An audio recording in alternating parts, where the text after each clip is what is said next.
here and free the studios of Kumasi Online TV, Friends of Ken TV, and a Thick TV. And Fema Yashafuni, na major so bad na daruma. Sabre die, a yadia will be biara who ye showed on Jimedie, and Ananaya saw Martine Jema Mede, a Baba Sum program media Mamaditia say, ye shall see 2 p.m. debia, but unfortunately, and then ye delay kakra and ye nunti deja. Maban should ye no be besi, Mabankasa, and some I just say, Chogu and the day no. Min to min kama nu entu musa se me sha sensem no embassy nkwada debi say ya na ju no nsia no so no krompo a eyade ameba betina fidie ma no say na medi jimedie no ababa so me share say wonya subscribe ya obe subscribe to the channel ede ama we wa share video ama unu bi ono so a share ede ama obi fofo na comment section ase no adwenhwe biara ho bia no wo so wode afa honom ede ama me enne de NPP ama nyoko de chese ensem no ebusia ma bone bede ankasa fitibra wo mu bie tu mu se wa be so ba na be peke wo forms ne ade nyina no wo betimi aba be peke ye hu se Dr. Mahmoud Bawumia ne nkrofo akwa peke ama ne Kennedy ohine Japan ko peke ne de sa so na bride champion ko fa ne de honorable say ya wedu chum wo lo so ko fa ne de na engineer kwabena Japan no so ko peke ne de na enrada na chese Kennedy ohine Japan ko submit ne de so na Brian the champion so ko submit ne de na enne de ye busu amene mo ka say ya dia Dr. Mahmoud Bawumia wono so akwa submit the forms just ensema wo de atudwa no ebusua echenkure so the former education minister Educhum and ya dia just nde wono so akwa submit the forms just update ni nyina no me de sommo ewo Kumasi Online TV, Friends of Ken TV, and a Thick TV na eye akwetia by election ebusua eba be kwaso nyame yadum on the 2nd of September 2025 and I just say peace watch Ghana dia ba say said ye wo man Ghana police dwumakoi said ye wo mo ye na said ye wo mu training meme said ye akwetia honom no hoye war zone when wo mo de kokoba na so wo mo de won ne kese pa de ama ye IGP yo nu say ye ho nu e we de tiatia break wate na akwetia hono ye abatuo keke na mafudu wo mu kokromoti kwakoto aba na wo mayi obi ajaso be represent womo parliament house honye baby a womo kwa kokko boxing ne sans womo so mo hwese de a police for training ni ne na ma be fo ntentan fidie no so chense de Russia Ukraine war apeja ni mo ajaso wo man Ghana police for womo ha ye training womo apeja womo nyina ne de akwa pie mu honom se womo nko na womo nkokum sanso na His Excellency John Dramani Mahama for some time now you be wan se nkrofo bebre na ka se wo se ye mampani ekotete me wo so okotete okopie mu ewo Russia na Singapore na okopie mu Singapore no eno so ensema amafo keka na me John Dramani Mahama meba tete me ni ade no mesira ye papa tete biara ni me ni so said the amafo keka ni ade o my Ghana constitution e kire se wo bia wa akwanya ne so obekọ mienu into ono ne second one na wa be 2028 ya to aba wie ye na just wo ro ne nsane ni bibia e de egu honom na afidie wa baba ye former president of state but said the amafo kan obekọ tetem no was a sad ne de ya de a eni ne so sanso na me agaza ma de nyina Dr. Matthew Opoku Prempe napo eyo obi agese Dr. Mahmoud Bawumia efa ne se wono emeye ne running mate emfa man that was 2024 amafo twemi kunu abasa ne sere ase ebe napo ense bi wo hono ma wo keka ye kura ka hu bi na ma NPP amanyoko no wo mantumi ending kunim 2024 and they to me who pass napo aye ni video to post no na kwabrane aba no aba be tro comment section na say hey inti anka brande we pa na ka eba be ye running mate e wo krom hanum say yana Dr. Matthew Opoku Prempe ye nyina be ka sure Kennedy ohine Japan ka say so be campaign e de ma NPP amanyoko no that was 2024 there I just said Dr. Mahmoud Bawumia ofa eye napo say ne running mate sisi ana just wo makoto aba just obi ya ba be hwedim se wan biom e de yesa afa ne so wo meya flag bearer FMA NPP amanyoko no Kennedy ohine Japan na daroma e de yetumi fa na post running mate e na Kennedy ohine Japan ni so war contest e na Bawumia so just wo tie Kennedy asem our father na po se na po emeka ni hui why ena doctor na po why wo ba bedi na chi maju opoku pempe okodi Kennedy ohine Japan na chi anase wo kwa akodi Dr. Mahmoud Bawumia chi eno ena nden wo de nsem ye tudwa no osuyo na me kura na ebra ne ye ba be fam se running mate ye wo mpenifu akuku dam chese nkrofo wo mu ka NPP party ne wo mu nyina no wo mu ye wo ma dwese ka wo mu nti ase da emma Bawumia emfa ne se running mate da so twedi ampo nyankopon ene di ne ho afrofia wotumi ebeye running mate edema NPP amanyoko no even those one Kennedy ohine Japan ye free wotumi kwadi fie kodidi kwada honom ne ade nyina but said ye Bawumia efa ne se ne running mate no wontumi nya boni aye emfa nkyere Bawumia en wontumi so enyi Bawumia ba akoso emfa nhyɛ ne senti for now ne de obetumi aka ne se eye ade a kyese all support eye Dr. Mahmoud Bawumia na asema na po kan ye na ko social media issue ama for china basane sere say ye wo mbe so be ya grateful so you are being ungrateful esan say nyensema Kennedy ohine Japan ya anase nsema Kennedy kan ya anka wo Dr. Machu opogu prempe anka there is no way say Bawumia ebe for say running mate intide ne kwan kra sanka na po ba bonten beka so I don't want to be ungrateful ntine me support na Bawumia yesi nke ne kwan sanka oba bonten kra no obeka bibia ne nipa be so support no betumi awechire na wetumi a supporting but frankly speaking me amiti he ni de meka ne say meti na passe esan say ye hye se de Dr. Mahmoud Bawumia even na pona nka say tu na num to say na enkrofo bi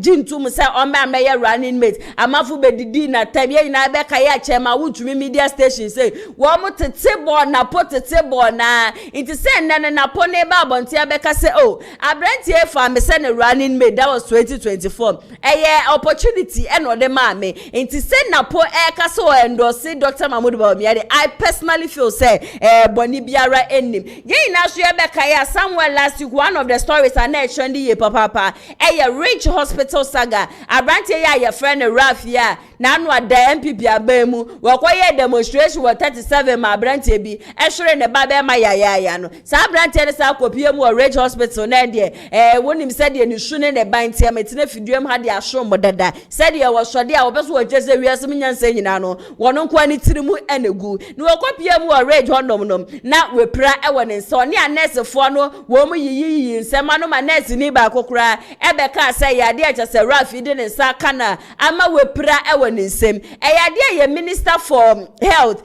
minta kando seti committee no enye hwehwemu na ye hu se ensema woka ye ne se nukura bi wom anase nukura bi enim sabre ya menemo kase hwehwemu abushia ye reporter just wo de ba ye ne se nurse ni a wo de bandage ebe chechire ne nsa bi send ko mu kire se ne nsa ne wrist ne na ba chere ne jese ni ntintini mu nyina ye ne ya no me pa chow wo mko ye hwehwemu investigation upon investigation no kire se ma me ne said o jese dislocation of joints no wo mo se no kura biara eni sa asemi rafa ma wo mo 48 hours se wo mo mra bonten na wo mo be pa ne chon wo ma monte am be pa ne chon dia and there na another demonstration dia mu odi ankasa and wo no wo ba be ye edi etia eye Rich Hospital ebusia ye ntu fa na ye nko enu ada na me de show mo say Kennedy ohini Japan na kumpre ko the incoming presidential candidate Edema NPP amanyoko 2028 and then our incoming president Edema Ghana 2029 ya dia chese nu ada wokọ peke ne forms ni adem odin sembi tudwa na ne nsema wodi tudwa no ebusua na no ohia nkasa a mehwe se obeka me ho ne yakọ na yakọ akotie Kennedy ohini Japan ne messenger wodi tudwa ebra enrada okọ yese okọ akofile eye ne nomination forms no yentie emrasisia and win the election alone. And if we get unity, it will first, charity begins at home. The national executives that are in charge of the party, the elections committee, regional constituency executives, and the as progress. So I'm entreating each and every one in the party to accept everybody's opinion and let's go ahead with whatever we are doing without backstabbing people and all this. It will not help the party. So I will not say much. All I'm saying is I'm entreating you to ensure fairness so that there will be peace and unity in the party.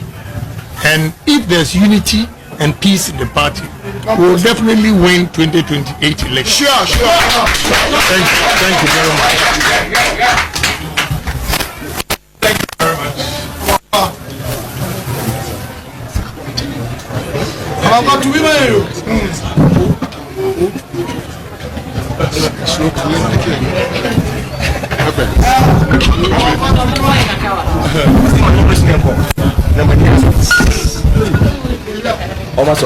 Thank you, Mr. President.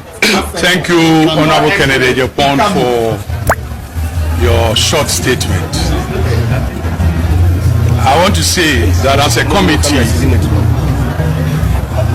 we've been put here to ensure that we undertake this election in a candid, fair, free, and in a way that all parties who will be involved would accept the results.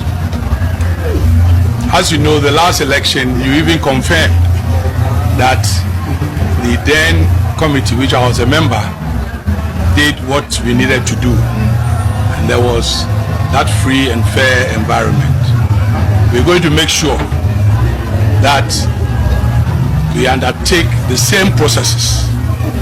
We're going to also set up an internal committee, advisory committee, like the IPAC, where we would need representatives of all candidates to be part of our decision-making process, so that we'll be able to address individual needs, setbacks, and problems.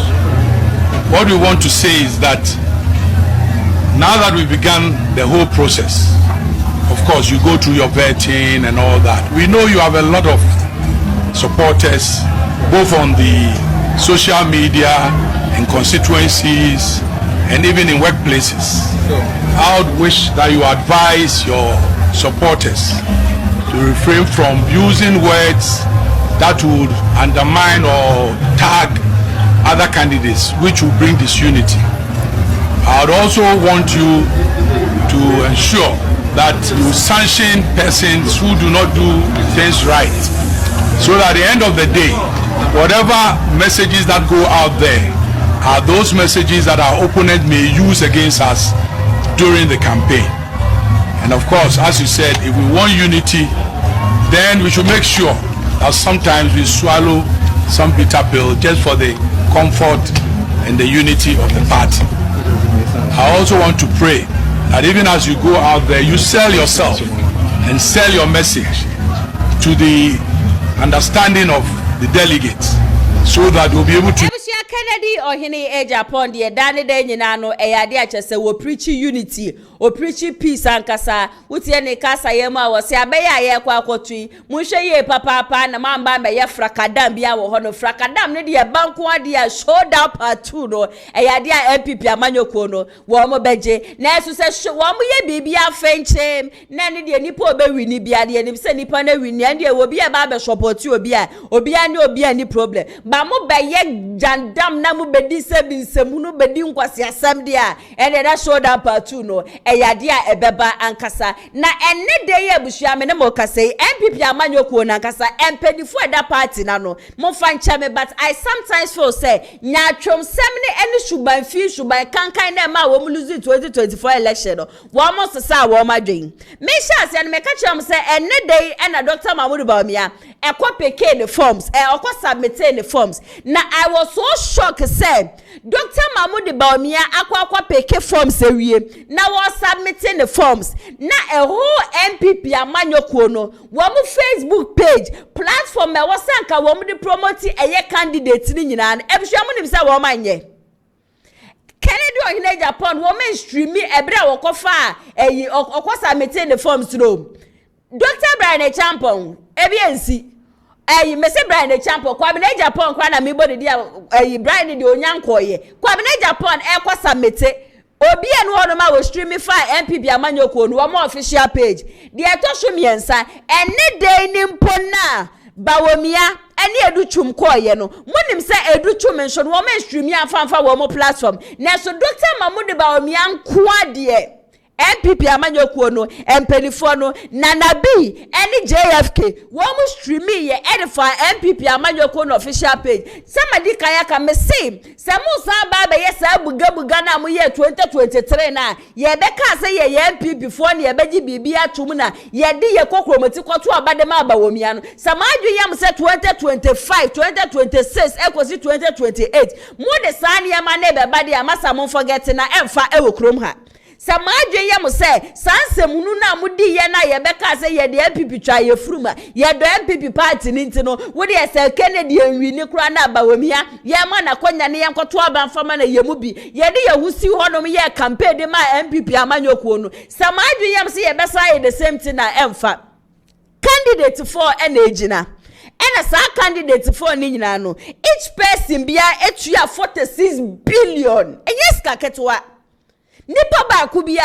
etua 46 billion inti samunim say Bawumia de eduru ne so na mo be streaming live e de afa mo Facebook page a ade na Kennedy ohene Japan na no ada wo no obe submit ne de mo stream ya fa ho no ma fa ma no ade na kwamene Japan wo be submit ne de mo stream ya fa ho no ma fa ma na mpo ende na Bawumia so kwa ne edu chum koye no ade na edu chum de ne de mo submit ma streaming live an fa ma just ma adwem say nipa bi che nipa bi wo Madwe yam say nipa bi chen nipa bi Chairman Bute wo be ye steady wo krom ha o Chairman Bute wo be ye steady papa e wo krom ha NPP amanyokuo no sabre ya me na mo kase munni flag bearer o sabre flag bearer ye friend flag bearer NPP fo munni bi penia woda party na no enye na na adodanko ekufu ado ena enye kufuo ena enye ono Bawumia di oda party na no eye Chairman Buta ene wo ye acting chairman ye yi di free hono ma na wo JFK waba it is a 4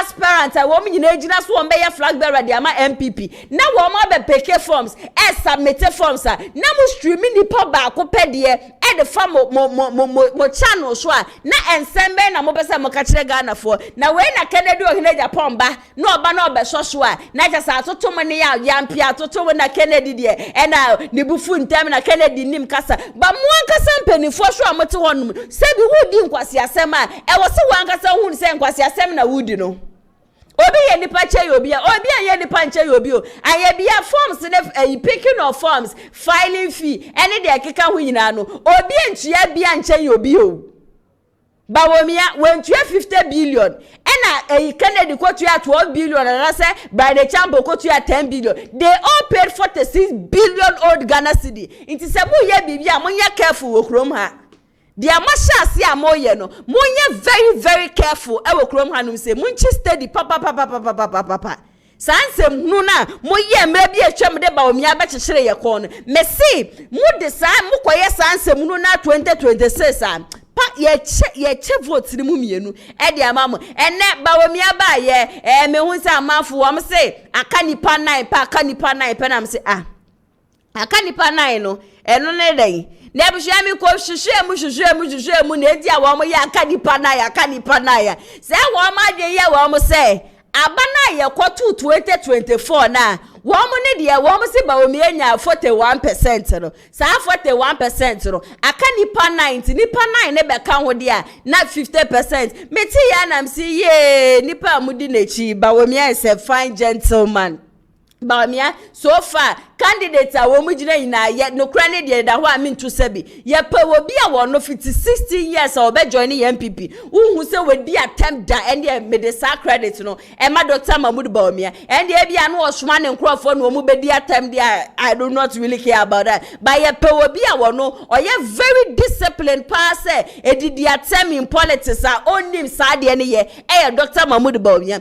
na Dr. Mahmoud Bawumia na mo ka je gada for so ye data man wono de tana na ebusua wedi eche ni yakoto aba na yeto aba ni wieye no NPP fo mu bi dem se munya 38% mu na mo kire se munya 41% na mo be ka kire Ghana fo se aka 9% amode be soso na de matumi awi ni January election 2028 dia ende na NPP ama NDC amanyokuo ni so no aba na yekoto yere wo mo so figure wo munya ye no eda east office twen ane at the EC office. When lose the election portona, Mushali this year, and I can 9%, and I can 9%. Me say, sign for 38% in Ghana for ye be chimum you. Eddie, amam to the Monkosha, I can 9%, and I can 9%, baby, 9% in the Dano. Mobekwa Jaba, I'm a year in the Yashe. Then there Kennedy or here Japan, just say nipa don't make copy more na sure yeah, you party your face, cop budget, show, ni said ya ma focus, say, oh, Kennedy dear, Bushia, ya wabre.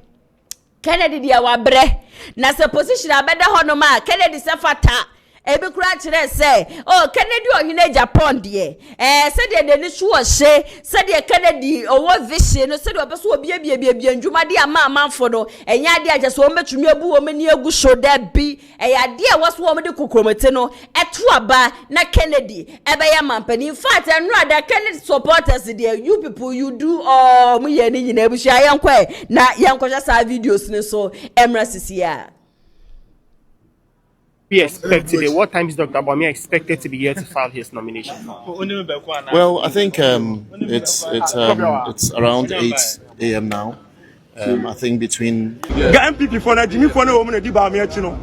Jimmy for ABRONYE Att cks we. Ya do ma ko a bla fiase wan. O sa you to you. Omo hwe mani me pa. Omo ka say akufo do win here. Secretary no ba na say yani a political bi e yan topa. Boy no mo di soccer ni kwate ni ade me na me kasa no. Me na me wo say ya do ma ko omo di police ayi na so ke man ya na so oja fam ni ade nyina me na mo keti sa do ta na baye ana akufo do win ti ndc for na so mu free system nim ya no mo tokoro na regional police commander omo nyina ba ha me na omo shock me kwate ni ade ya do ma ko ja ani obronye ya eye duma aduma ko bla fi ani sa ayi ABRONYE Att cks ayi no me catch omo na say omo pom ya mema omo sa me fa secretary say the do tam na e pa ba no ama akufo na e to ma no omo me fa say omo fans na omo jiro ba gibi ma mo nyina say wo ya aduma ko ba fi ABRONYE ne num sa mo kasa ma youth sana mo nyina mafu na mo de na mo mafu ade ni papa on ma se mo mpe ba me ya do ma ko ba fi mi busa on ne ABRONYE busa mo ne de na mo ka dada no ma mata mo no ya de to abete ma ama na akufo ba ti se ba o me na mo di na tira san ba na pese mo ka che for ya ni o yes. Why you supporting Honorable Kennedy Japan? all right, so I'm supporting Honorable Kennedy Japan because he stands for honesty. He stands for discipline. And see, Ghanaians will prefer insults and loose talks that will bring jobs and food to their table rather than a flip-flopper and a liar who has lied to Ghanaians for 2 terms. That is why I'm supporting Honorable Kennedy Japan.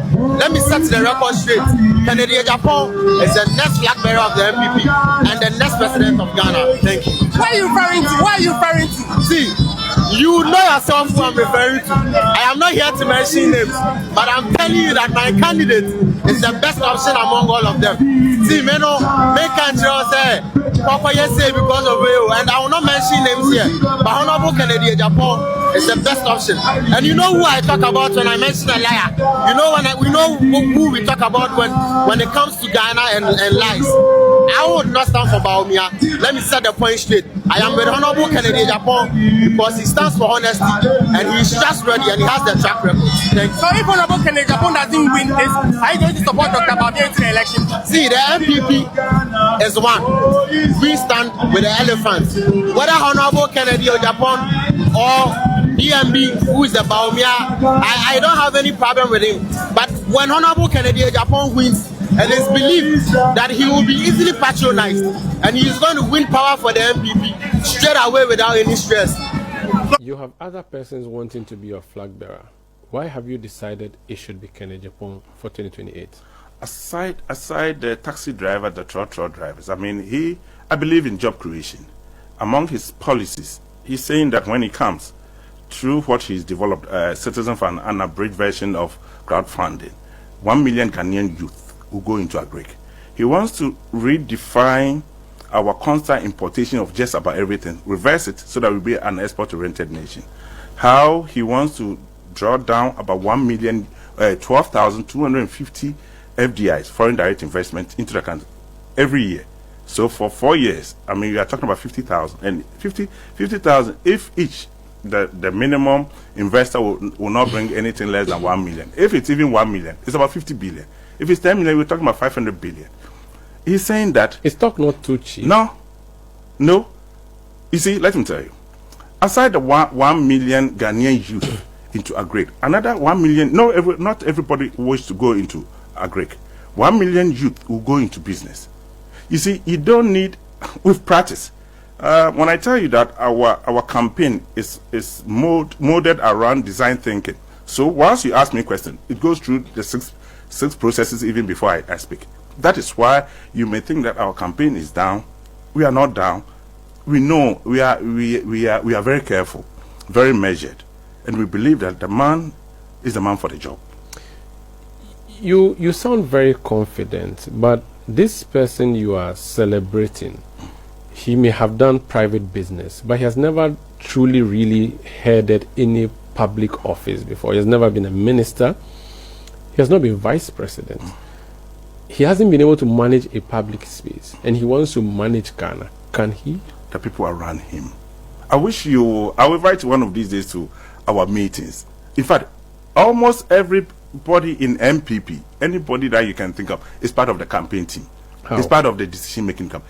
Talk about the finance, Abna, talk about Kweku, I don't want to mention the people who I would say matter most in NPP are now with Kennedy Japan.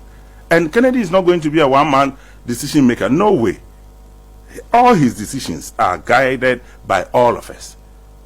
A number of people with expert power, people with experience. So he will rely on people to help him run the country and not he himself. So he doesn't have the knowledge to run. He has the knowledge, but you need people to shape it. You cannot allow one person to manage even a corporation. You need people. That's why we have departments, and he has that department. We've created that departments that will support him in all areas. And it's refreshing. When I sit back and then last 4 days, we did a rehash of the whole policy framework. And Ghana is really in to save Mother Ghana. It's one thing. Ebusia Kennedy ohene Japan enkrofo a wo mo don enkrofo a wo mo hu ni vision na ni suade hu no amafo eyada wo mo hu se nyame ya adom no baba ye mampani e wo man Ghana obema man Ghana etumpon. Now there is this question na aya na amafo ebisa aya na me amiti he aya na wo mo hu ye mesere. One of the questions they say, especially more show or thick TV, there's this guy, Debbie no bet show honum, Kennedy can never lead or try no cancel or try no cancel the comment, you know. Your friend Ben Bibi, I saw his comment and he was like, Kennedy can say on person obeba be vice president, on person obeba be minister, nidia or person focus on his business, you know. Ken shouldn't become the president, Ken cannot become the president. He should rather go and then focus on his business. And I sit here and I ask me pacho, your former president Rollins, me pacho no a vice president ana. Your former president Kufo, and ye our vice president, and me pacho there be. In as much as Kufo ebe ye minister, but Kufo was never a vice president. And the fact that so will be a vice president will chrome her. It doesn't guarantee say was ye money pona kwanya money be ye mampeni. Yes, ye can say John Dramani Mahama and nay ye mampeni John Dramani Mahama. Yes, say no ye vice president and would be a ye the late Atamils echia. And nam good things are not Atamils ayentino. Pushi edema John Dramani Mahama. John Dramani Mahama be ye mampeni no. Ghana for be who said there be. Say yet once to say or na say ye ka say yes akọ to aba dia ma no. Na wan san kọ the second term a. E ya de obema Ghana for say de esifom. Enu nti na Ghana for to aba di tia John Dramani Mahama ye kofa na nado dan ko ekufu ado ba ye. De bia me kase na nado de 2016 2020 de. Me salutu bi tu che de ma no. But from 2020 to 2024 and my Ghana for yes sabesi from and also yes show your vice president and send me an annual that will catch the Ghana for a brand now a vice president a brand no running mate and mama fu benya GD with him into me come when you know Matthias yes sanka bawomia obe contest 2024 no sanka wo ye bibi papa de boana na do dan ko ekufu ado a ankenye mu na mo sode a mo be comment na Kennedy meye mampeni na Kennedy o meye vice president na Kennedy meye minister dant no want to me mbo aman no anka Dr. Mahmoud Bawumia ba ye sanka ye be ka so be vice president ye kokromoti no e to abadi aman Bawumia himself is a failed economist. Bawumia or ye failed economist. Bawumia cannot help the country. Ya so na share as vice president and a yentimemufo no ye hu ne say ye so ne share as vice president no wantumi ammoa Ghana for eno ntina na anu ada ye kwoto abe ye sesa nkofa wo hoi enchiri si ye de wo pa beba na beba be wiawi man Ghana kwadwo otode wo de ba ko no wo ba ye na ye ka se na wonye no ono kra na wa bin kra eche wo ane ebra na John Dramani Mahama wo be ye mampani no that time na $1 na say na 1.2 that is 1 cedi 20 pesos man can say $1 was 1 cedi 20 pesos all no na 3 cedis 80 pesos and they running offer you can say 4 cedis mo beji from 4 Ghana cedis wo need ye ka kire Ghana for so we economic measure wo ye be full free Bank of Ghana yes wonni made che say ye do man Ghana sika sam hye wonsa ube wie bibia de abaye ube ka kire ye say what dollar ne dia hyedem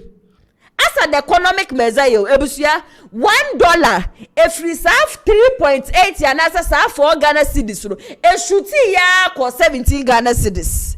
And you people still want me amiti he me na ya say wa amiti he. You people still want me to believe say Dr. Mahmoud Bawumia or your economist na why vice president in the Yamfa Nembra. Debi. Sa analysis na dia me amiti he. Mo na me ka me na mo nya adwen de na me na ma ya adwen ochina. In as much as yes, or yes, Bawumia ye gentle, and a Bawumia and the atem, and a Bawumia ye come and near dear massa. Baby, our mind me say ye druno, and ye gentle send ye bedi, and ye humble send ye bedi. I respect it. Only attempt the nessa me amitire crab about a basho. Maintain say Bawumia jina baby, did you be attempt that so or be a Jimmy for be debi.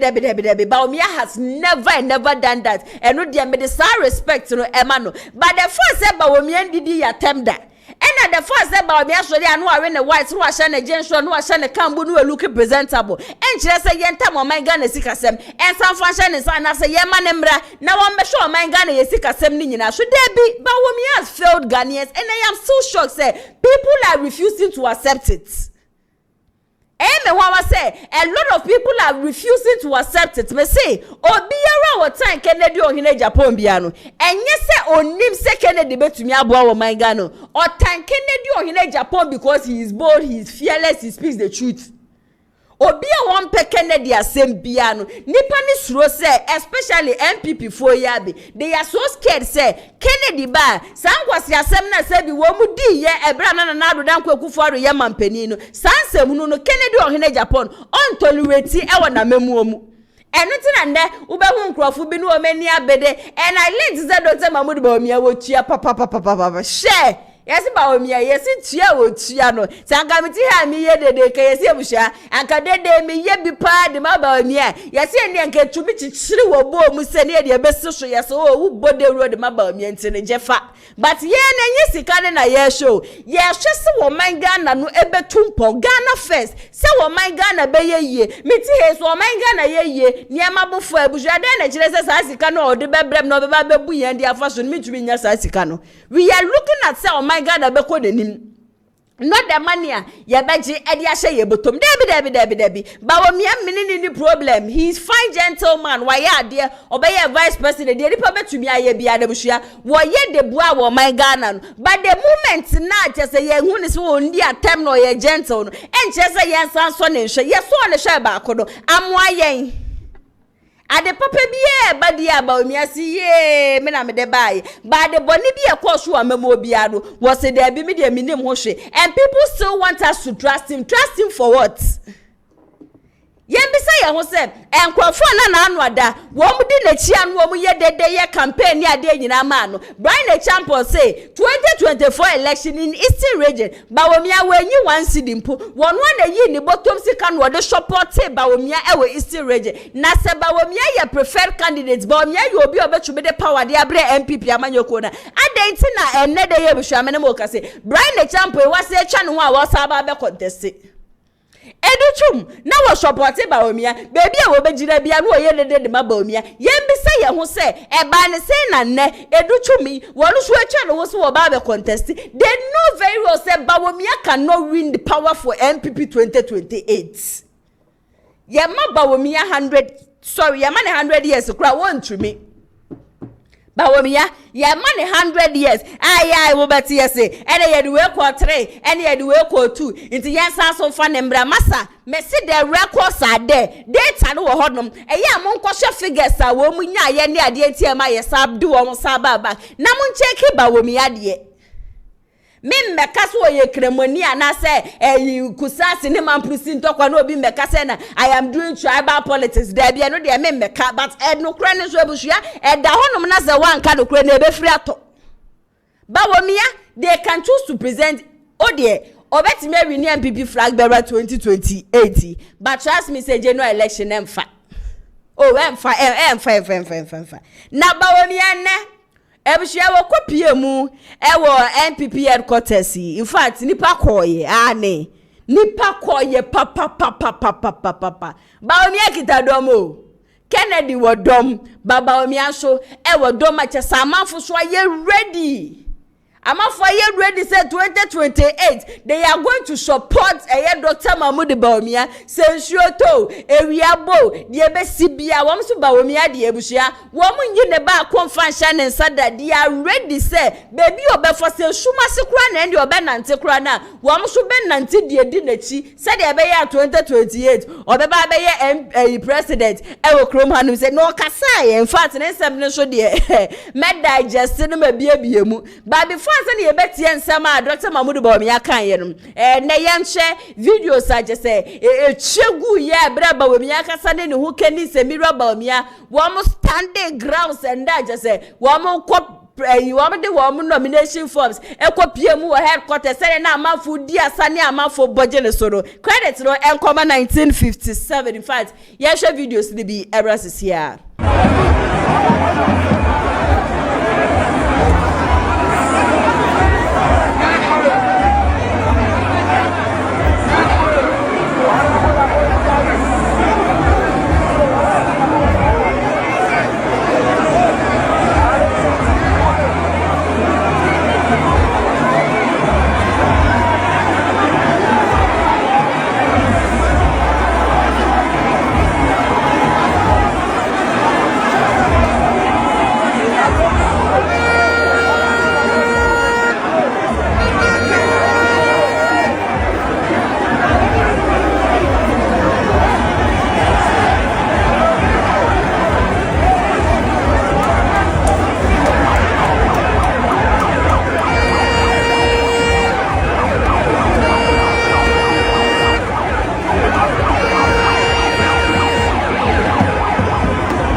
That's NPP NPP. And as you can see around, the euphoria, the momentum here is really different.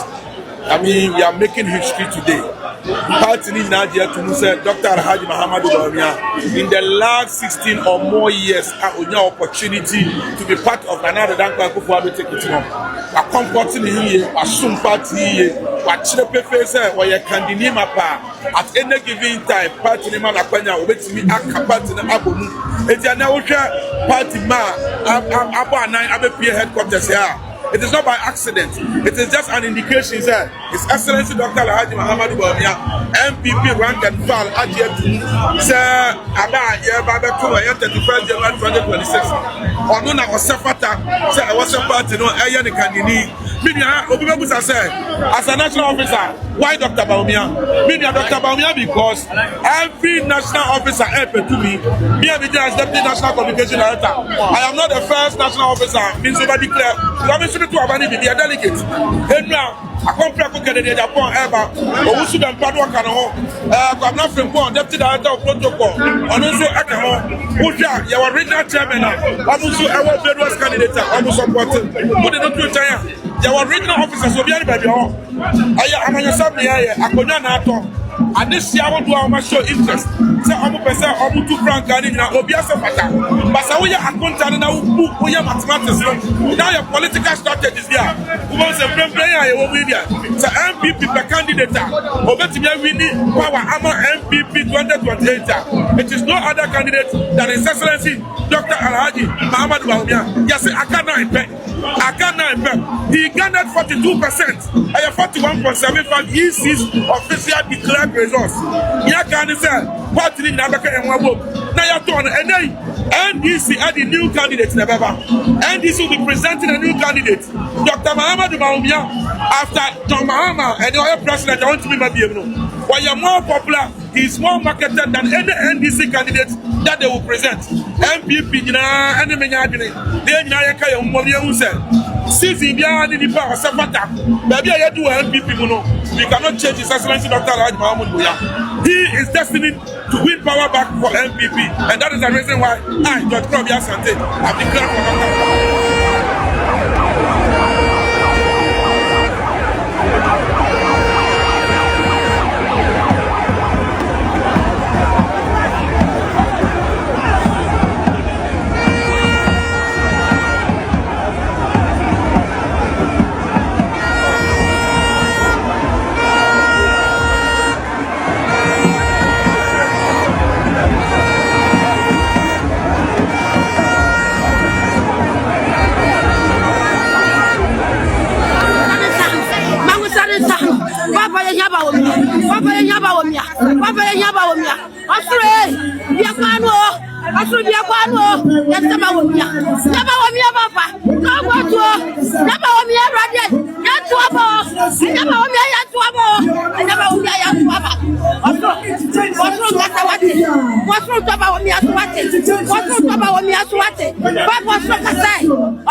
Papa, yan pa boy na ya ba o mi o. Yan pa boy na ya ba o mi o. E kwale to friend o. E padi to friend o. Everywhere to friend o. Dr. Bawumia expected to be here to file his nomination. Well, I think it's around 8 a.m. now. I think between 9 o'clock thereabout, he should be at the party office, filing his nomination form. And I think everything is actually set on ground. Like you can see, all media houses are here. Operation guys are also on the ground, ensuring that we have a very successful presentation. What I can also tell you is that DMB is really, really prepared for this very morning. His message to the country, especially to New Patriotic Party delegates, is going to be about the unity of the party. What can we do to bring about the togetherness that we need? And I think, if you speak to delegates too, they will tell you that at this particular material point in time, the person who is fit to lead this particular party, in terms of the one who is very prepared, the one who is much more formidable, and the one who is winnable for the 2028 election, is Alhaji Dr. Mahmoud Bawumia. So on the ground, I can tell you that in terms of preparation, everyone is ready and set for his arrival. The roads are blocked, people tripping in. How many numbers are we expecting here today? You don't plan for numbers, right? We're making it as natural as possible. We want everything to look very natural. And so we're hoping that all loving supporters of Alhaji Dr. Mahmoud Bawumia, all loving supporters of the New Patriotic Party, the Elephant family, are going to be here to ensure that this presentation is very successful. I don't think we should focus on the numbers more than the significance of the day and the message that is going to come from DMB, his message to party members, his message to the people of Ghana, and of course his message that will unify our party fit for purpose for victory 2028. So at what time do we expect the people who are being bashed from other parts of the country to also get here? No one is being bashed from any part of the country. There is no way you can do that this early morning, right? Why would you bash anybody coming into filing of a nomination? We don't do that. I mean, it would be very uncalled for. So what do you gain if you get more numbers and they are bashed? You know, the artificial numbers. In terms of political calculation, I don't think that's the right thing to do. You want natural numbers, right?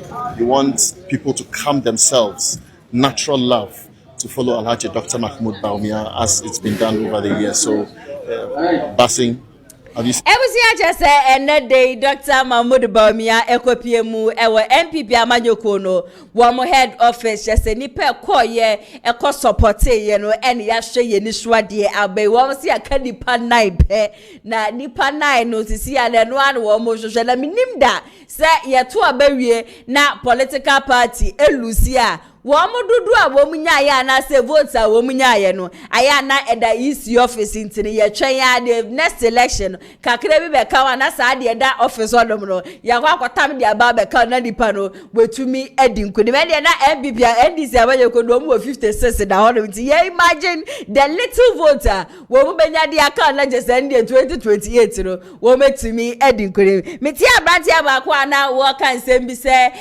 Dr. Mahmoud Bawumia de ya market that then yeah no 16 years in fast maton ni ye papa until 2024 kwa de na me expect a figure what they buy because someone ya ton 8 years as running mate ye ya sabe ton 8 years biom as vice president wa be ye adwuma ne ade economic messiah the economic guru of our time now sank was san niema kakra edema ye but it is rather unfortunate say niema echo say and they are still ready say they will present Dr. Mahmoud Bawumia. We have people who have genuine and organic love ankasa edema Dr. Mahmoud Bawumia debi ameka me say for me here ne there I stand for Kennedy or Japan, but at the end of the day no may the best candidate also win 2026 NPP flag bearer race do obe win bia no we dey here but me amiti here there nipa me born who dey road nipa me di no ho dance here say Ghana for nyina fa kokromoti and as a delegate and the one on beto aba nyina fa kokromoti ne to aba mfama no Kennedy akompreko wo hene Japan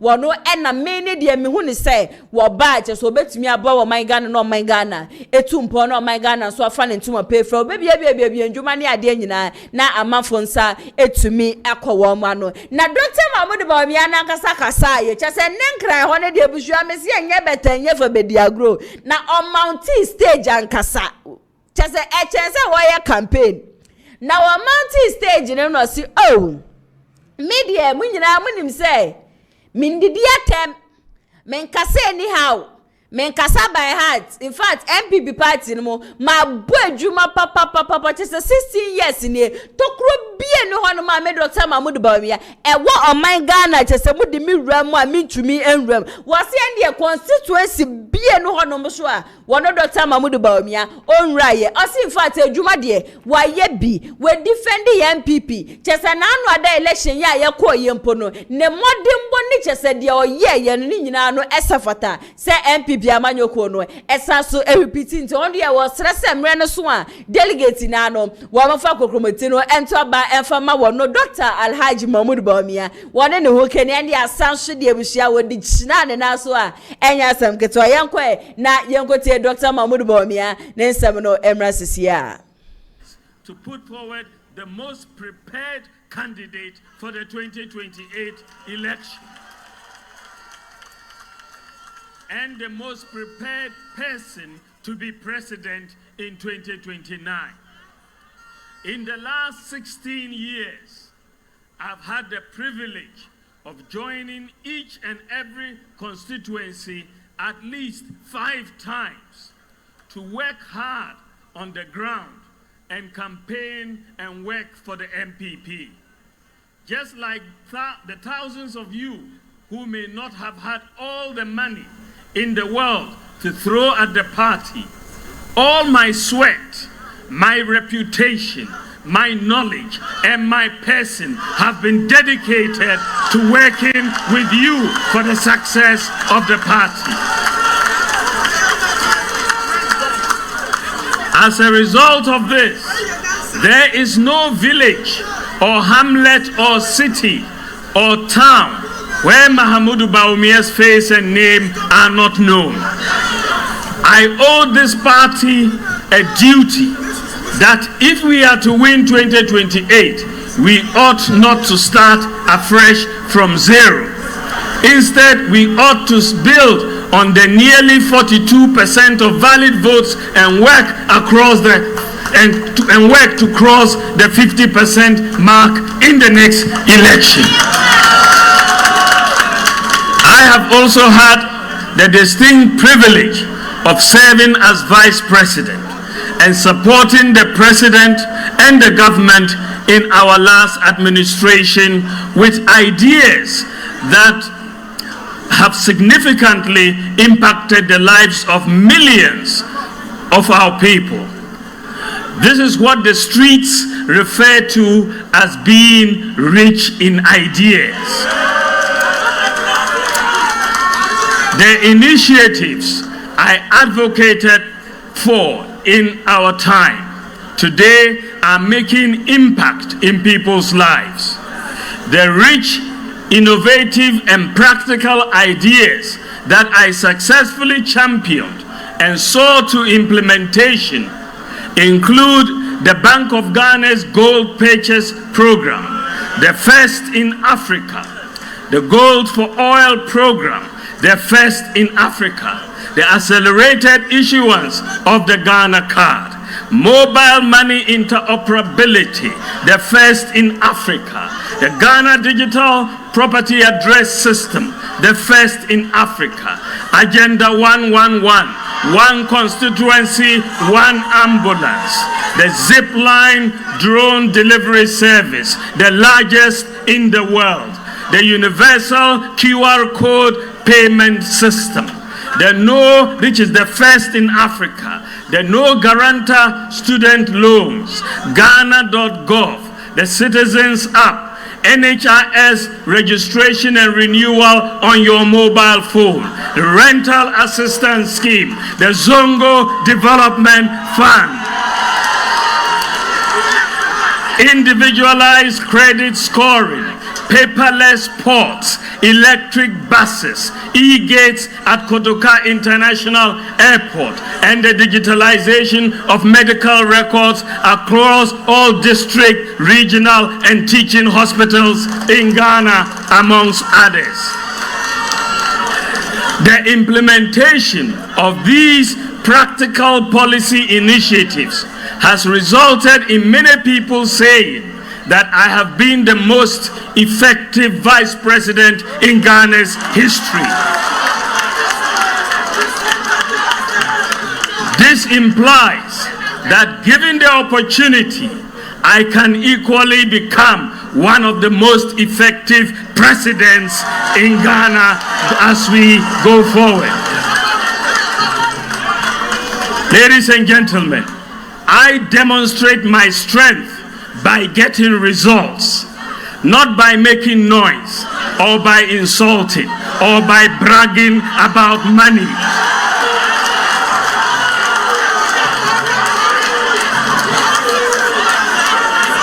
The combined effect of how well Bawumia is known today and my experience as vice president make me the most prepared person for the NPP's quest for the 2028 election and governance in 2029. Fellow Kukrudites, in the words of Kofi Abrefa-Bruzia, the qualification to be a success in Ghana's politics includes a large capacity to stomach all sorts of attacks. I am not oblivious to the fact that the NDC and lately elements within our own family subject me to daily attacks. In fact, I expect that there will be more attacks in the coming months and years.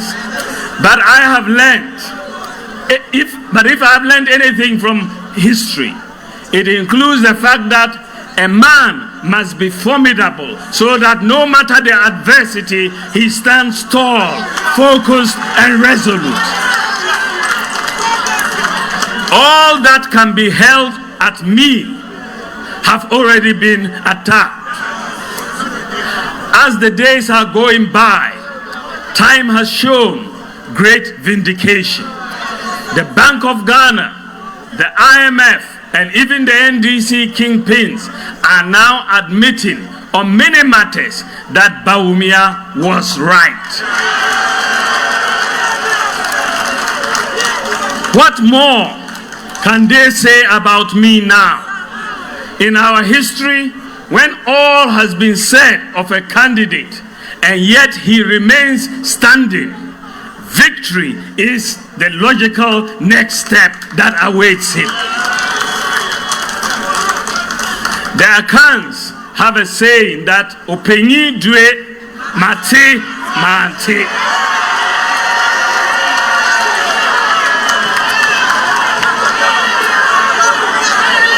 To wit, a wise leader must at times appear aloof, yet when it is required, be willing to take the difficult decisions.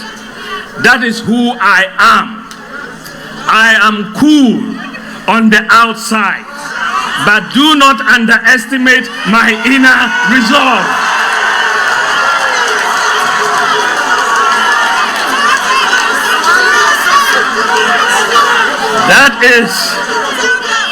That is what I bring to the leadership of the NPP and the leadership of Ghana. That is what makes a leader balanced and formidable. Dear delegates, the most important desire in the hearts of all our colleagues is a win in 2028. We have to put our best foot forward as we rebuild our party towards that election. To win in 2028, we must not just talk unity, we must live it. The repeated attacks by our own party folks on one another is absolutely unhelpful. What we say against each other, the NDC will use against us in 2028. If you claim you are a true patriot and want this party to win in 2028, then stop it. Don't lecture us about how blue your blood is. Let your actions show. Stop the internal attacks now. Stop the religious and tribal attacks now. We lost 2024 elections after introducing many good programs. Unfortunately, due mostly to the economic pain that many of our citizens felt, the NDC managed to convince them with lofty promises to stay away or vote against us.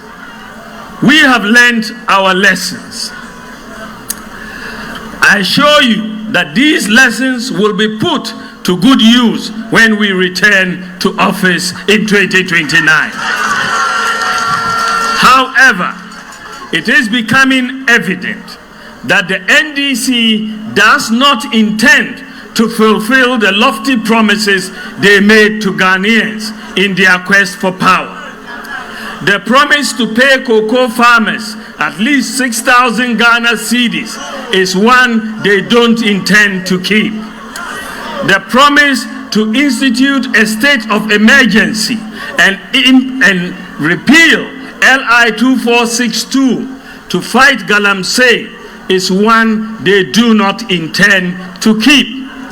The setup of the gold board to execute the gold purchase program is already unraveling, as miners are reluctant to sell their gold due to the unattractive prices of it. Remittances have reduced by 50% as a result of the misalignment in the exchange rate across the different foreign exchange markets. The promise to allow free expression is one they do not intend to keep. They promised to triple jobs and create new ones through the 24-hour economy. But it is evident that it was just a political gimmick. What the Ebusia and some dear Dr. Alhaji Mahmoud Bawumia wa kebi papa. Na said that end the hoka clan Bawumia na one and what amanfo ada. Stop the internal fight. I one and what amanfo ada. Aye bia said ye on one nkrofo wo musifa edi atem ne misre bisa say no dia ya dia Dr. Mahmoud Bawumia wo hu ya na de bia me kam se Bawumia me ni problem.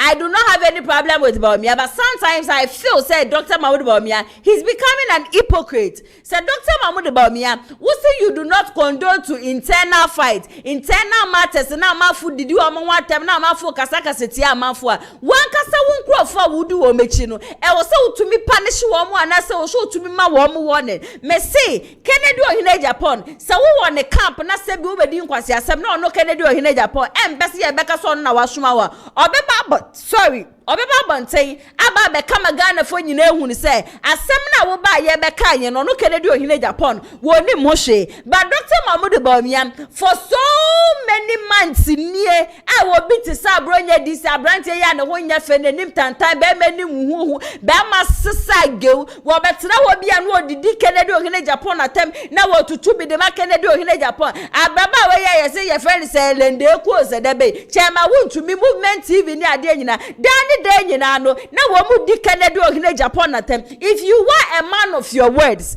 and you think say you do not support what they are doing, you need to come out and then condemn them. Wouldn't woman kasa say a internal election na yeko and general election nipa will be nibiano or here the other side next one meba be ka ho it will grow for na womu di nsem. You have to stop them before answer na beba bonte aba be ka bibi abrante ya your friend fancy comedy na anwada wakokeka nkwasi asem ya ye chi nuko tumu yes wo Dr. Mahmoud Bawumia na enne wo kasa editie didi atem no abrante okodi na ta okodi atem aye twe na so wo na wo sa akofa afo fra police for say abrante no wo moto wo mo fa man ye man VIP command fried rice ni ade obi a wadi nkwasi asem anka as a former vice president abrante ne ba ye anka abetwe na so wo ba ye na ba ye na wa etu e na wie ye esane ne tena ho efefie wo se ho ene ni di nkomo. If you are a leader, you need to set a good example. In as much as they be a kase Dr. Mahmoud Bawumia de one pen and one sem Bawumia ye gentle Bawumia de on did you be atem and one interest say be wins crop for any this semuna want to be a nonka.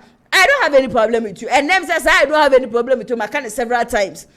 But what attitude? Any near maybe I am preppy, no, and co ye ever one cassa won't grow for more. Want to me Marbon Tembecano, and I am men and I asked whether be another Dr. Mahmoud Bawumia, me woeful. Now, maybe try be a show I am a car, may say 2024 election. Men and I asked what, me to abide my NPP. Hana ATP to abide my NPP. Yet, ye do mamma, and I'm a traitor from Frame Mammy, a friend Mrs. Kojo Shaibu, a friend Chiriba Kwabada Princess and Minia no Miss Ramawati, and I'm mi kuru ma de nyina Dr. Machu opoku prempe na pontero monkwa na monkoto abano FMA NPP amanyoko me se me frɛ ya kosi se wo mo ka chem so wo mato abado e de ama NPP amanyoko nti obi wo hono ma wonye NPP ni fence yobi o debi but niema bi wo hono ma Dr. Mahmoud Bawumia you are not being fair, you are being an hypocrite yanka no kure no MDC amanyoko wo kana nyame ya adom na se wo ba enema na wo de ya campaign nyina no ya de tese so na wo be ma na bem ayebia you were the vice president. What happened to those things?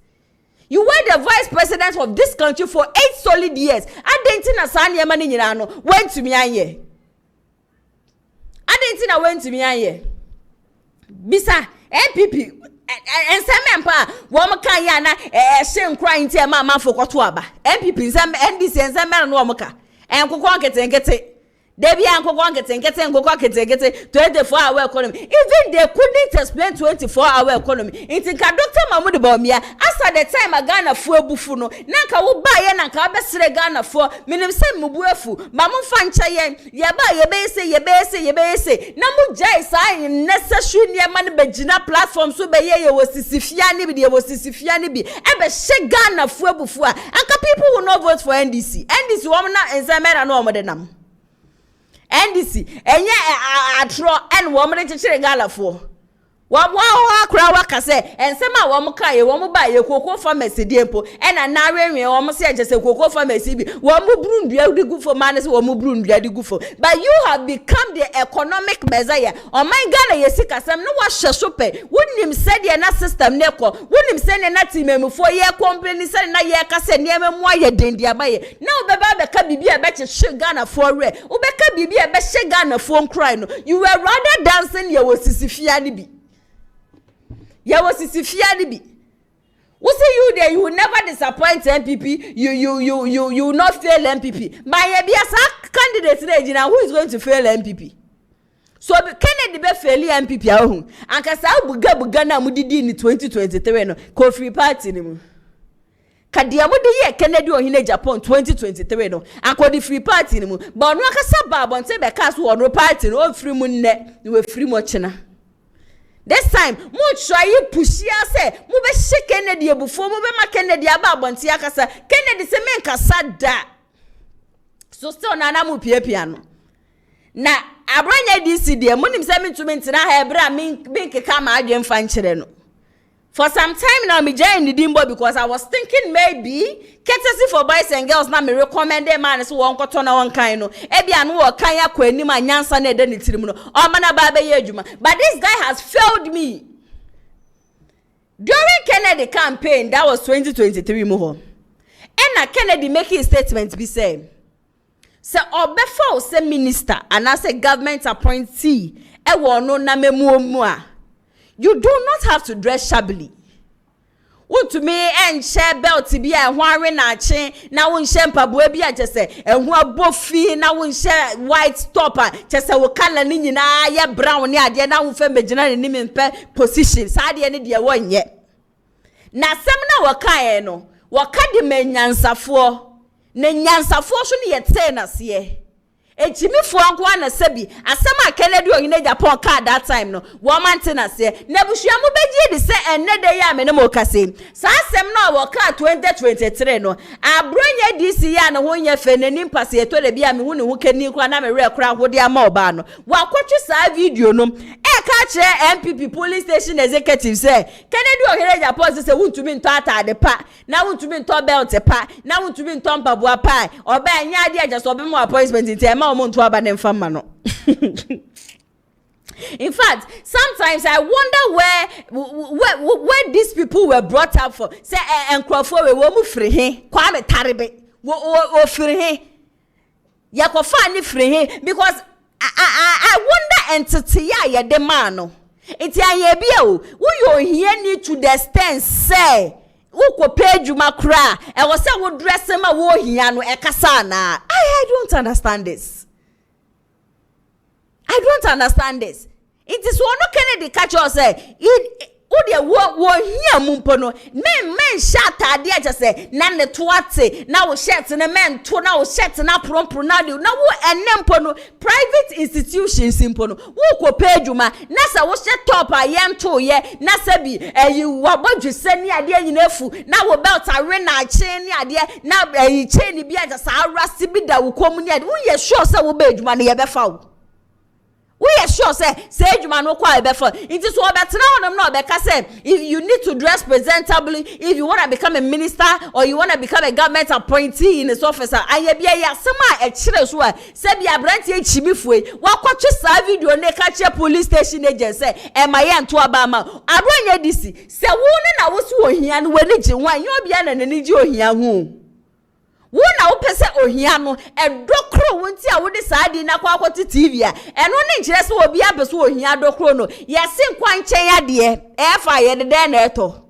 yima no Kwanche ya de say fa ye de den eto because you are poor doesn't mean you should dress as a poor person. Debi. Inti asema Kennedy kan no eye nyansafo badwembafo wona woda sunye so wona woda no pa wo mutumi chi wo mu no ma chia se good morning nyankopon me da ase so ma de pebi ache me sankrofo na Kennedy ohene Japan no wo mo kasa enyo obi te se mo tinka abenya ka wo pe obi office aba be page maye na ka wo na ho bon futuro na what bi da ebisi ayenko na yenko ti abronye DC ni nsem nu na okeka ye no emra sisia to papa memfa usuye memfa akade ye enye on na bubia tieni ye because obi a won tinu to atade papa nhye obi na nu atuni aye bibi ma so na odi aye papa amanu nya yo padukura na mi kiro obi ba sa minko for Sumanana President Kufuor Nyango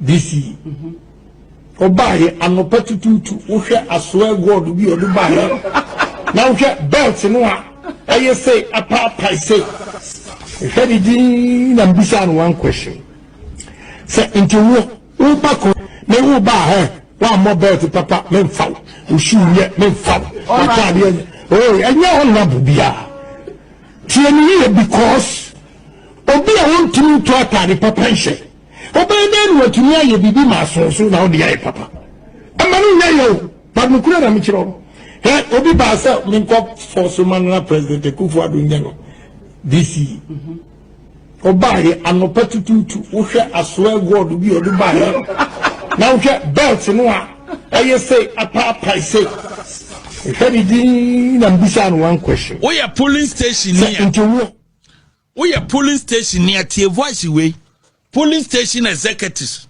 constituency executives me was kama tade am say $200 $300 until wa wuntimi to sa tade ne bi no wani kwanse oben no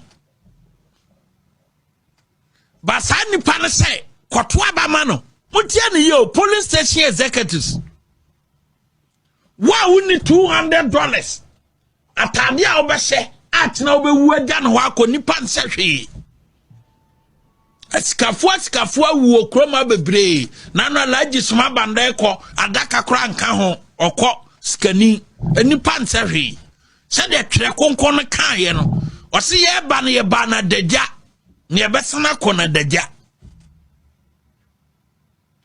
enti wa wonni sika wo ba to atade papa o se wa hwe matade echemi $200 say any kwansa obey me na me kura me nim wonim enkopa adwuma ma.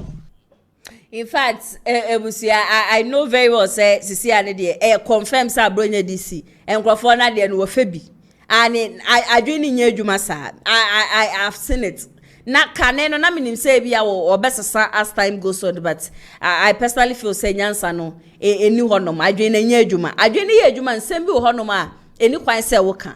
So because you are poor, wo hia no enjale wo hu ohia no endokro. I don't understand this guy.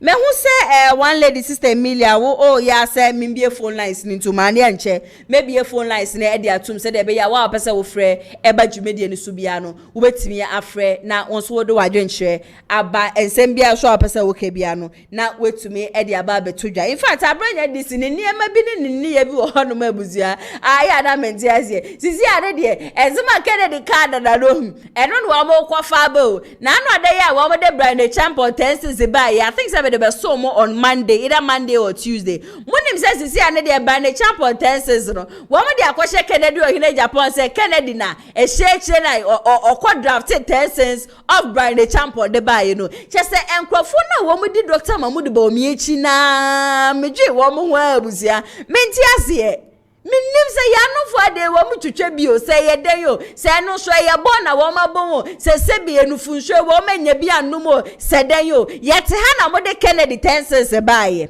ba ne champo be attack mo ba ko na mo de Brian so tenses aba as video wo de abehye say Kennedy o hire Japan de contract tenses o ba ne champo de baye we nyina we nyina. In fact ABRONYE, you need to stop acting as a child and then reason. Wey a free advice and ABRONYE DC me de ma say unua ketwa Minim say politics happens to be a dirty game. But men try so much say obema ujimie no adan yedimo bi ehu. We ye bema warefo. Owo ma, uwe ebusua. Ugu ebusua ne nimase. Ugu yire nimase. Ugu me nimase because me amiti hey. Sanke bia me papa no wa abronye disi I swear to God cause I be my po. Because I am not seeing I don't want to show ade papa bia wo ho a e wo se wobusuafo kra e so proud say wo kan. I know people who are in Baumia's team they are going to condone to this whole nonsense wo ye ni ade Emma wo hia enreso Emma wo hia ensiesie wate ohia enya de pa ohia enya de pa dadu lumba na ball na ndwom osisi kafie bi wo hono ma ka bo ko ball asokra na hu bia e wo se wo sesa ne sikafi eni bebia na hiafo nyina e bon pa se nyankopon be hira wo mu aye bia wadwuma wuye se bo som so ya wo ko cheke se kaka ba beto account ni mu na wehia adenti na wehia ya de pa ende de bia wuye adwuma ka so de anopa na ende wasam nan na ende wadidi no wada woni bia na woda ho na ekoma chenkyere wa na se bi wawu ni esie nkwasiesie ni ato a chene ohia e ya de pa ni kwan se wo soso wate jai jimie no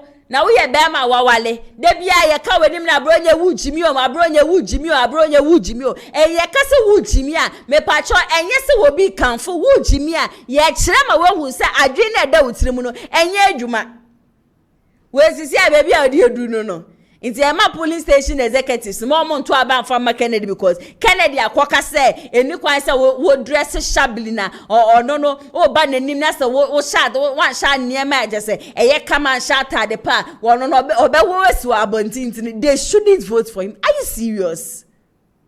Sisi ano maka dia mo beka dia for Kennedy hu bia emfa. Kennedy supporters say they are highly connected. It is Ken they want.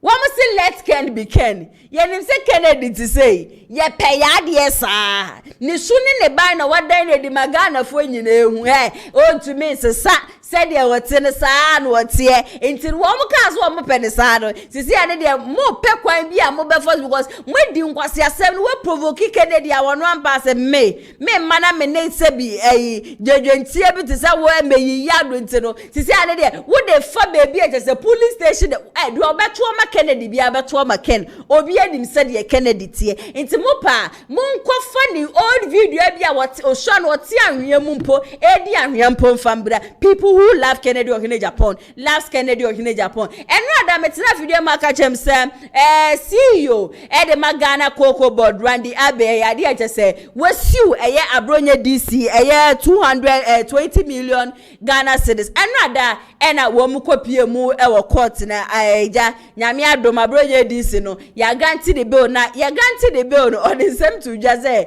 o say eye de mo be ye na be intimidate no no ye politician wakaso obekasa no mo yede ya wo bekasa yenko na yengotie no so emrasisia. As for today, I will take the advice of my lawyers so that when going home, I will advise myself properly. Are you happy with the bill? Yes, I'm happy with the bill. Because this is every research in 208 as indicated by my lawyer. It's something like misdemeanor, and this is not something that they will deny me pay. So the judge indicated that this is not one of the offenses that they would deny me bail. That is why the court granted me bail. And it's not that the police was searching for me. I personally went to the regional police office yesterday, and around 12:50 thereabout, I finished writing my statement, and they deliberately delayed me in order to put me in police custody. But as a politician, I'm not afraid of these things, and these are some of the things that I don't think that one way or the other disturb me or worry me. I'm okay. I'm a law-abiding citizen. The next court date is on the 9th. But what I would like to say is that no amount of this populist incarceration would enjoin me from voicing out or speaking my mind. In the coming days. Abronye DC era yakwa gotie nsi won say de ne be madwo Abrante yanko beka saka seni how nantosio na just what it intosio ya the sena say you know what it intosio guni baso 20 million pena yesu ni kaka one say be ma bafo say they metie me lawyers na you can nobody is intimidating you before asa na abeba abonti aba beka bibi make sure sa sem na wo ba beka no who evidence who need evidence there in fact say the NDC amanyoko no sisi anudi nkwasi asema na yesu no in fact ade a me amiti hey mani eji hu ye papa meto aso di amamu a Francis Addai Nimo former MP edema Asante Mampong na last year I make say 2023 the last NPP amanyoko no presidential primaries no ade a wo ko bi 2025 ide ya wo mu bi etumu na me hwe ni mo ase anka Addai Nimo ebetimi akwa piki bi but enne no what a shocking revelation bi ababonti a ni nyina no efa ekwan agese NPP amanyoko mpenifo no wo mo ye niam bi ne when wo che se asade na wo mo ye ni na no wo mo ye e de favor nipa baako according to ono no o see each candidate bia no na mo ko peke forms Brian Champon Kennedy Bawumia na Educhum obia etia old currency that na yedi no 46 billion and nipa ba ku bia etia 46 billion but wono ne tena sedwe ho no hu sen sa 46 billion no se binyanse bi enim se obete 46 billion se wo kwa akotua na at the end of the day no when we ni anaje se 46 billion no ade ahye o se forms ne keke 100,000 Ghana cedis we are nomination files feeling ya ene wo mo koye Bawumia koye ne de Educhum so koye ne de Kennedy akoye ne de Kwabena Japan so akoye ne de eno ne so ye 500,000 na wo wie sure what's about betua 4 million for development fund na according to ono no what is 100,000 forms ni nye na shi 500,000 nomination fail in so nye na shi but ye na shi pa sa 4 million na ye se no ni ye development fees and we be say right after say mababe peke funds for 100,000 mababe to nomination forms also for 500,000 now at the end of the day no and can my masan na say bia maka say bia me documents in legend na bia mo mama step it down aye bia sa 4 million na metua no mo be refund sa 4 million na ye development fees ne dia mamia na was who ye no and wo mo ka kire ne say wutua sika chese nothing is refundable chese sa 46 billion wutua sika no ahye and what na say dwe wo se debi ya wa amanfo wo mu hie ska de aya de pa se mekwa akose sa 46 billion ne pa de chie kai kan mekwa akoto ne ntwe ni aponche matina fie ache e de ama me nkrofo na me no mu nyina atonsa edidi in fact organti interview no e wo Adum FM a wo chese se nne na MPP fo mo amodo wo no Addai Nimo se mo ehun ni e wo presidential race mo hu se won ka ho ye campaign ni ade bia na chese sika na wo mo je na ye 46 billion no sika bia se binyanse bia enimenu nti no one contest ni yentie no so emrasisi nsem trefo mun do mu esuko emusebuse mu ye General Secretary Justin Kodia issue press statement say will be nomination 29th July no or bibi say nomination form filing fee and then there shall be a development fee which shall be determined by the National Council. And then I'm going to determine 4 million. I'm saying 4 million Ghana cedis. I will be a original BOTS. I was a Wutia. Hey, and Tisebe, the quarter form 100,000, 1 billion. Mitia filing 500,000, 5 billion. Okabuma is 6 billion OCDs or 600,000 Ghana cedis. Na maintain development fee no need to disqualify me. Must me 600,000 or 6 billion so and also actually because my trade form say a non-refundable. Hey, on our some okay there. Say enya ono abebie mu a ye national council meeting yanko binti ye de nim emu asem papa sa. And ye me no ka say we Mr. Justin Kodia. On a general secretary. And acting national chairman. Just how the Kosi Canada anymore. On about the Kosi Canada anymore. As all person who Jina to Frank Canada. And no, the Otiama party in 46 billion. 46 billion na wukotiama party no. Ansa no campaign. Your campaign and memu ubeko delegates over 200,000 delegates in the 276 constituencies no. Afi na ho so ka obebo. Any honorable memodi bem. Medamase nti tiefo ebe hu se ni nyina ya makina so no. We ni nsemo a ewo mu. Enu nti madofo a eni mpanimfo o mu hye mi nkran nyina no meni o madi nkomo no mu se ehu hia de ekono de yo hu firi mu. Enu nti na mesi sa agina he. Enu nti no meni mu asemo a me de atudwa no. Honorable maye na wase na akatwetwe die die nti se kafra ye de ohunu ntam kra na watwe ho na ye ma kafra so sisi akra na ye nyankra se o maame so atofom na ano no kre abrewa odaya wan sorry nti ono so ababe ne die wabesum na waja ye ekire Francis Addai Nimo ene yakwa akotie ne nsema ba na chese 46 billion old Ghana cedi enye sika ketwa eno nti ena wono no eya ade achese one contest bi nti enye sa 100 fine say 1 billion no bekwa akotu ade akopeke forms na ye ne ya na we nyina na mse ade we de eme ya pa isanse special kwabena Japan de bia me kase kwabena ade de emfa ohun nti nka we no di sika no kura ato ho ena wo de ye bibi pakwa kra nka at the end of the day no emfa so bi ebetumi afiri so aba ono abu edu twim you fine gentlemen so far no corruption bibia embon ewo ho think at the end of the day no kasa sika 46 billion ka de betumi asisi schools you are even an MP won anka niema betumi apeke e de ama rather than say who says sika we nyina knowing very well say competition no ya de agina nipa mienu pente me ye Kennedy Ohene Japan ene Dr. Mahmoud Bawumia anyame ya adom so a on the 31st of January 2026 so Kennedy Ohene Japan ebetu sika we ebedi nkudimo sede bright Dr. Mahmoud Bawumia say eme ya pan say wakoto 46 billion e de egwesan say 2026 there is no way so be ba flag bearer e de ama NPP amanyokon obesa ofre eba jumedi eni so a 0550623377 obetimi afre na wonso waba be kame ho e wo hanim say we de neja wo fra neja we twa ne short kakra bi e de ama because time no e kopa 0550623377 na mane ye WhatsApp so ofre normal call so a ofra ya de ebe pia watum neja de obesa wo kan nyina no wo de wonsem atudwa ene de no kwa be Fontaine time fidie ni so a Kennedy Ohene Japan ne ba be ma ye friend Kenneth amafo e boje ne so ankasa ne ye fans ebusua wo je no enye fans ketwa ni nyina no eye nrada ne papa ekwa file the nomination said Aspirant sifati si dwem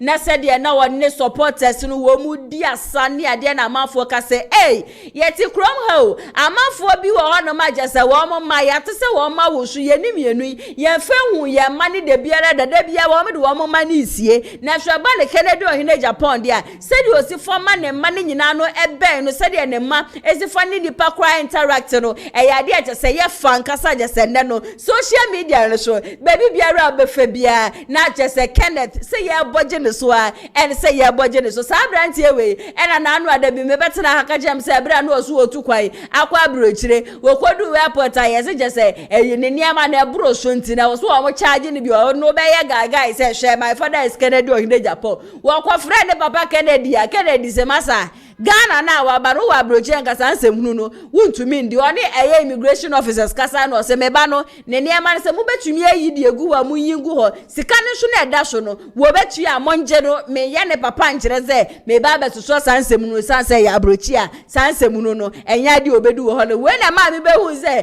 then Kennedy Ohene Japan is straight, is a very good leader oyobi a ebi ni na anu ade obi de ya ye chi ni ye obi be ka so na woman is special treatment e quarter of fried rice ni but Kennedy de niema bisa no ya de achese on so cry. In fact Kenneth video no e wo honom Kennedy Ohene Japan ne baba ma video no wo honom amehye so be ka me ho na yakwa akotie abasisi a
ne baba ma Kenneth era just nrada asenya saketwa wodi chine mu ankasa just one supporters no na wo mu di asa eche se Kennedy ohene Japan na eba ne che se yade a wo mu hwedim se Kennedy ohene Japan ebe wini 2026 NPP flag bearer no na wo wie so 2028 nso no wetumi edi nkonim ede ama wo man Ghana sabre ya me mo ka se yade obi aba homa ne so amekwa homa ne so ne ja mama na kwaba hello me mo kwaba de ba Kumasi online TV friends of Ken TV and I think TV me din na ya se wo din ni baby aka se free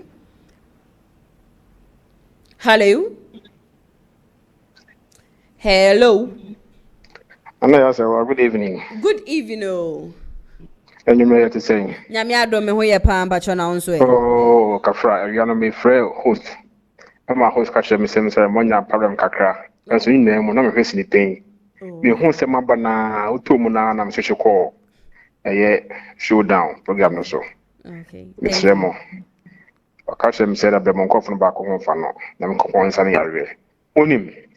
Me say, oh text message no Emilia no wife phone my wife phone me answer me number nie from from Monday economy day me tula ni na oba ne me phone no don't text message me say baumia e depend na chi utie amakasa na I think say all the regions party for no na chi can all the regions so a greater kanko yeah and na supporters are among delegate supporters idnachi we say Kennedy a form for no abonte for no yepe no okay so na bi even trouble MPP bawumia e man na bi enkotra won discount e man appointment no discount okay me educated street boy enti me trust me so mo fa se for ne mi aka sanso me ba emi me ni ahwe wo mo na okotoba no ba omia na oponche omo a sika no mbidi omu nke obia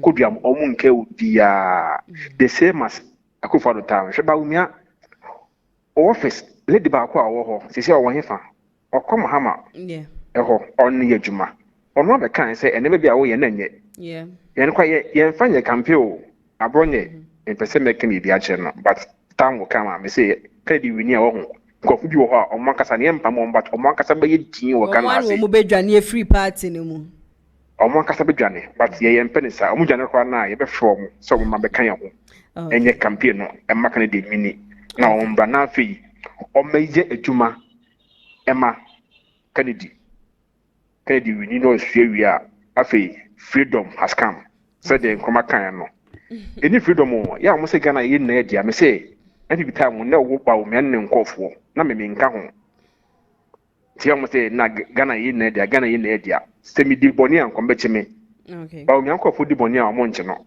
nti men ka say Ghana ye na dia ye bo mpese kan ye ba na Ghana aye na dia okay ene empire ye bo maka ne di mesrem mo delegate ni nkobo na afi me say ye nsro crowd na ba ho no a o di say ye nsro na emom mo delegate ni nkomo na kan de sese ne nkofo ni na ye gide no dru ha me say hey mo match mo boot for boot o mo le talk about mo fe shower because ye ni abre okay ni delegate say me ye bia won I swear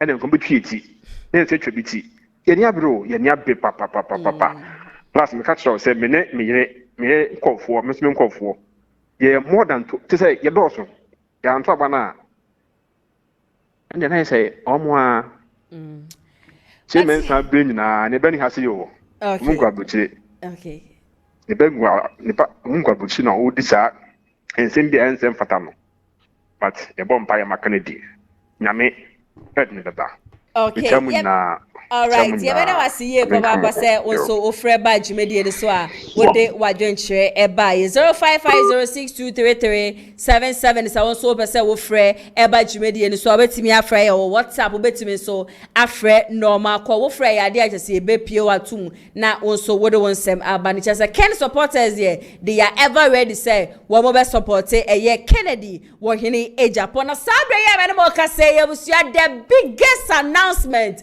Africa Kennedy Ohine Japan honoma chese airbad sa announcement there bado enye asem ketwa enyame ya adoma next month, that is on the 5th of September. Kennedy Ohine Japan so wo tie ground sankasa na grounds na wo tie serum watu din say Unity Tour 2025. Kennedy Ohine Japan Unity Tour 2025 276 constituencies ni nyina no Kennedy Ohine Japan so obekọ bebia na wo ba ordination enenam en wo sere so se enkabom eyade agese ehun behia yie papa. Kennedy Ohine Japan is coming to 276 constituencies starting from the 5th of September. We bia baby biara wo hwe ye free bia no de hia se obetame kuchu no wa twen akompreko the current announcement the incoming flag bearer for the NPP Amayoko in 2026 and Ghana's next president for 2028. Yankwe na yanko tie Kennedy Ohine Japan Emirates here.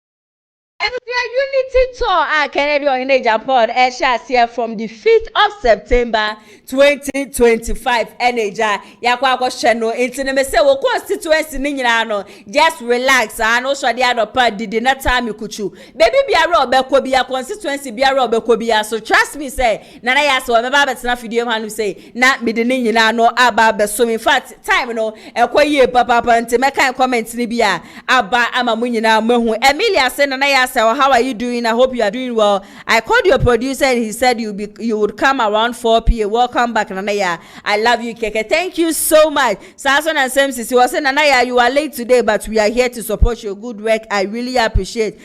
Showdown, more fire. Emilia, I was watching Sinupain on YouTube. I have changed to your Showdown program. I love you. We also love you so much. Nanaya, tell them, Nana, if NPP leaders try to bring Dr. Baumia, for we the NPP supporters, we will vote against the party. Okay, and Semsis was a Ken is coming, no Ken, no vote. Okay, Sabri Yamanoka say, Yabakwa Humana so not ya to che and come on. Maybe I shall know about the Bakumasi on Light TV, Friends of Ken TV, and I think TV would any baby I will share you and free.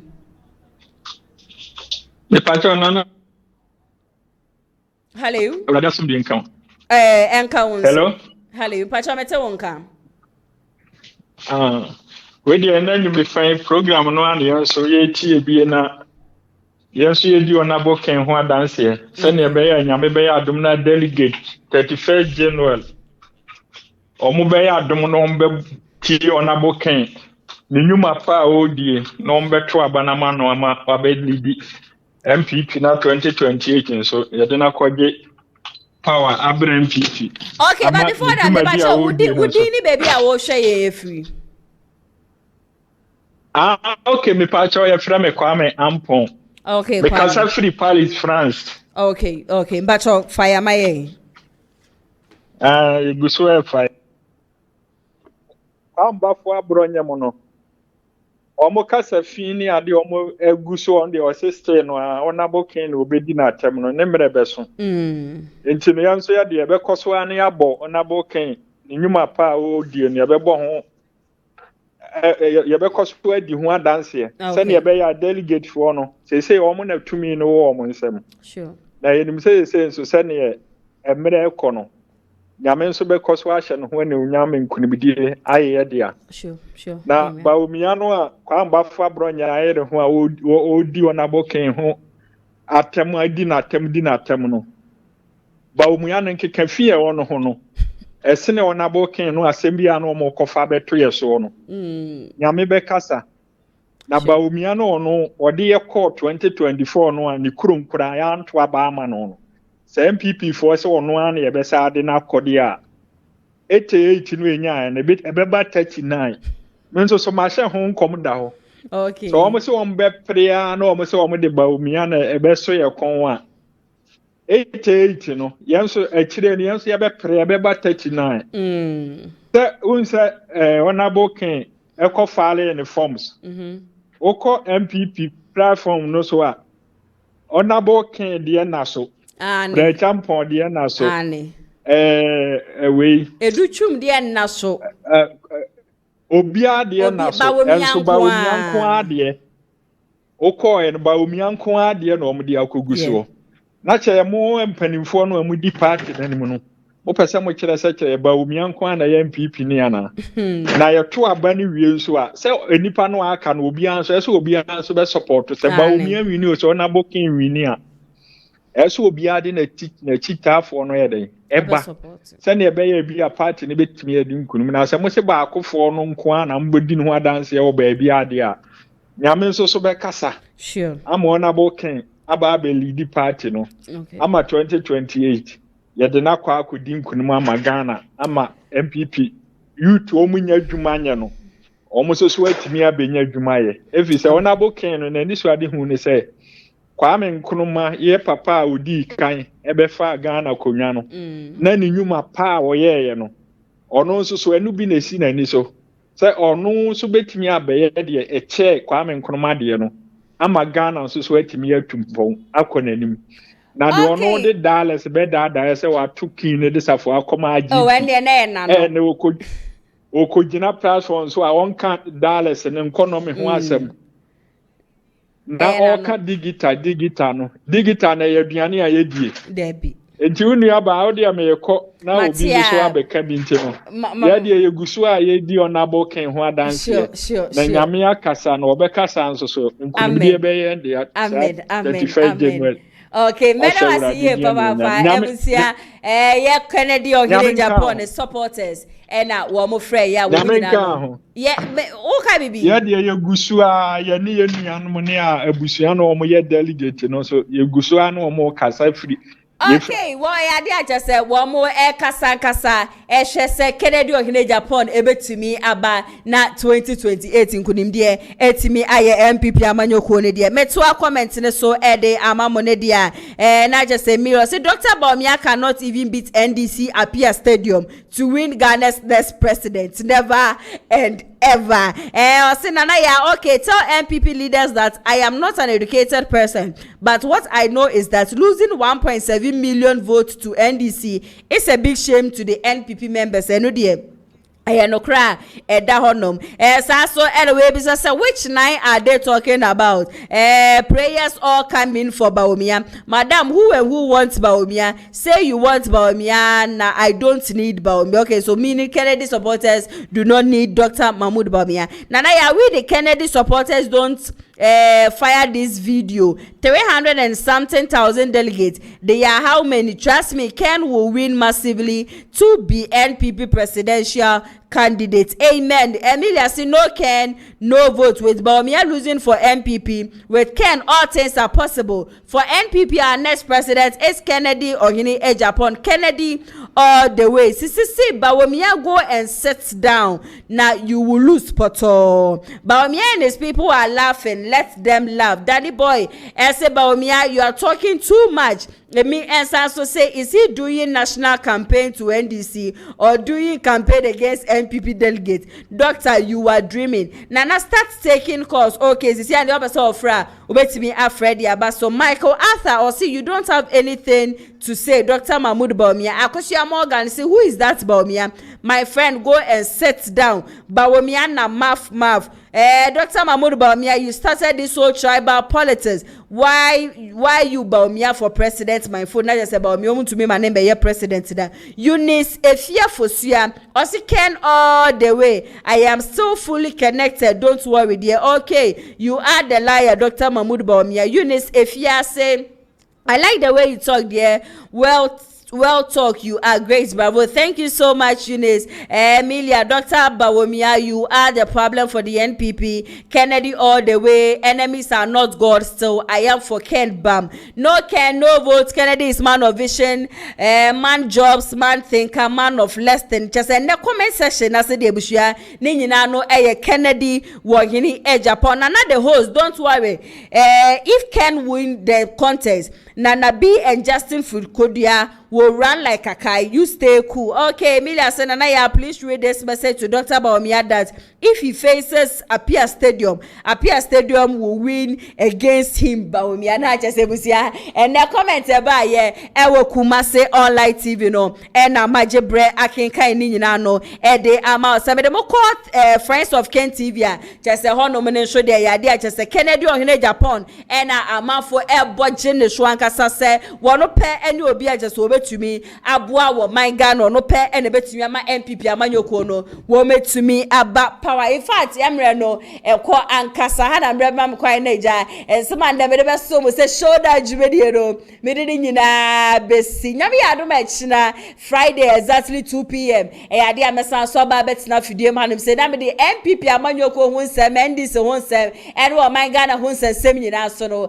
aba be so mo baby biara hara ATP wo bia so no me we shin speediest recovery na session konkoma production team ni nyina executive producer so Mr. Daniel Yabua lawyer fans of showdown dani de nyina said ya mojebre ehwe dwumadi no sisi ane se botu mpo na ya ntena se ya me kama mate ase ze program ni ya Mondays to Fridays say ya so me konwe kumekura na trust me say me ba betena fidie manum say no ma ba be di Kennedy ohine Japan ho dance e the amount mo ba 2 p.m. dey bia ye nyansha se ma wa adwen ye oda se showdown maso showdown dey me say anajo 7 anajo 8 kura na ya dey ye de be ba shommo ansana ade ache mo so amhwa ye e wo Thick TV so no nyankopo ehwa munyina ye papa me am tire dwem e de dwumadi ye be sommo me di ene ndana ya sa for now ne de makram nyame ya adoma china ye be sa so e di ehia. Have a wonderful evening and then good night and so nkoma munyina.